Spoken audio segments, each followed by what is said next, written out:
আসসালামু আলাইকুম। আজকে আমি আপনাদের দেখাবো একটি শাল পেন্টিং। যেহেতু শীত এসে পড়লো, তাই শীতের কথা ভেবে আমি ভাবলাম আপনাদের সাথে একটি শাল পেন্টিং শেয়ার করি। এই শালটা আমি প্রথমে এঁকে নেব একটি পেন্সিল দিয়ে। বেশি আঁকা লাগবে না, মানে আমি কোথায় কোথায় ফুলটা আঁকবো সেই মাপটা শুধু আমি গোল করে দিয়ে নিচ্ছি। ফুলটা আমি রঙের মাধ্যমেই আঁকবো, কিন্তু যাদের সমস্যা হয় নতুন হিসাবে তারা আপনারা এঁকে নিতে পারেন। এই যে দেখুন, আমি পুরো শালটায় গোল গোল করে ফুলের চিহ্ন দিয়ে নিয়েছি এবং ডাল এবং সামান্য কিছু পাতা দিয়ে নিয়েছি। পরবর্তীতে আমি এটা চেঞ্জ করব বা রং দিয়ে এঁকে নেব কোথায় কোথায় দিতে হবে রংটা। এবং আমি শুরু করব এই যে এখান থেকে। দেখুন, এই ফুলটা আমি কিছু এঁকেছি এবং আপনাদের সাথে একটি ফুল শেয়ার করব। প্রথমে যে গোলের মধ্যেখানি প্রথমে মধ্যে দেব, তারপর আশেপাশে পাতা দিতে থাকবো। আমি রংটা তৈরি করেছি হলো এনকে এবং বাইন্ডার সম পরিমাণে নিয়ে যে কালার রংটা করব সেই কালার রংটা মানে আপনার ইচ্ছে মতো মিশাতে পারবেন। আমি সেইভাবেই মিশিয়ে নিয়েছি রংটা।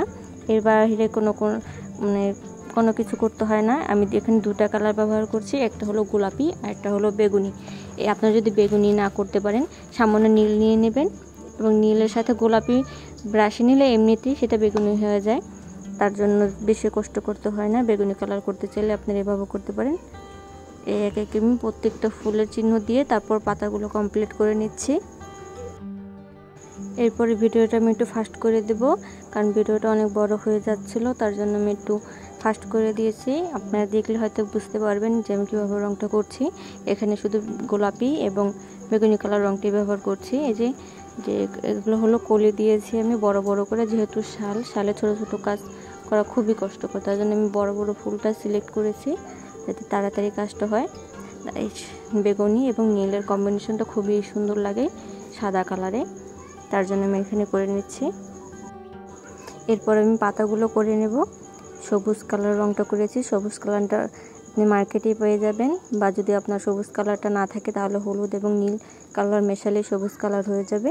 সবুজ কালারটা আমি এখন প্রত্যেকটা যে চিহ্ন দিয়েছিলাম বা যেখানে আপনার খালি মনে হচ্ছে সেখানেও দিয়ে নিতে পারেন। অনেকের প্রশ্ন থাকে রঙের দাম কেমন, রং কোথা থেকে নিয়েছি, পণ্যটা কোথা থেকে নিয়েছি, এই বিষয়ে আমি ভাবছি আরেকটা ভিডিও করব। সব কথা যখন একসাথে বলা যায় না, তার জন্য আমি ভাবছি একটা ভিডিও করব। এছাড়া যদি আপনাদের কিছু জানার থাকে তাহলে অবশ্যই আমাকে কমেন্টে জানাবেন, আমি উত্তর দেওয়ার চেষ্টা করব। এবং আমার ভিডিওতে কোনো ভুল হলে সেই ভুলগুলো আমাকে অবশ্যই জানাবেন, কারণ আমি নতুন, আমি তত একটা এক্সপার্ট না ভিডিও করাতে।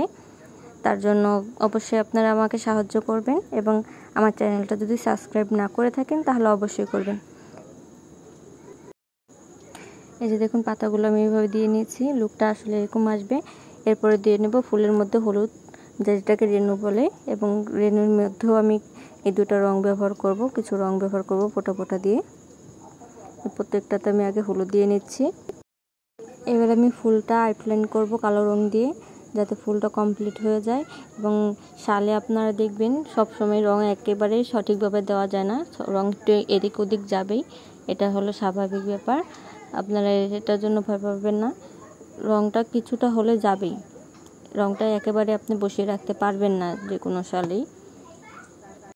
একে একে আমি সবগুলো ফুল করে নেব এবং ডালগুলো আমি কালো রং দিয়ে কমপ্লিট করব। আমার কথায় বা আমার ভিডিওতে কখনো যদি কোনো ভুল দেখেন আপনারা অবশ্যই ক্ষমার দৃষ্টিতে দেখবেন, কারণ আমি আগেও বলেছি এখনও বলছি আমি একেবারেই এক্সপার্ট নই এই ভিডিও করার ব্যাপারে। আগে আমি অনেক কাজ করেছি কিন্তু একটারও ভিডিও করা হয়নি, কিন্তু আমরা নতুন যখন কাজ শুরু করলাম, ভিডিও করা শুরু করলাম, তখন আমার আস্তে আস্তে আমার অভিজ্ঞতা হচ্ছে।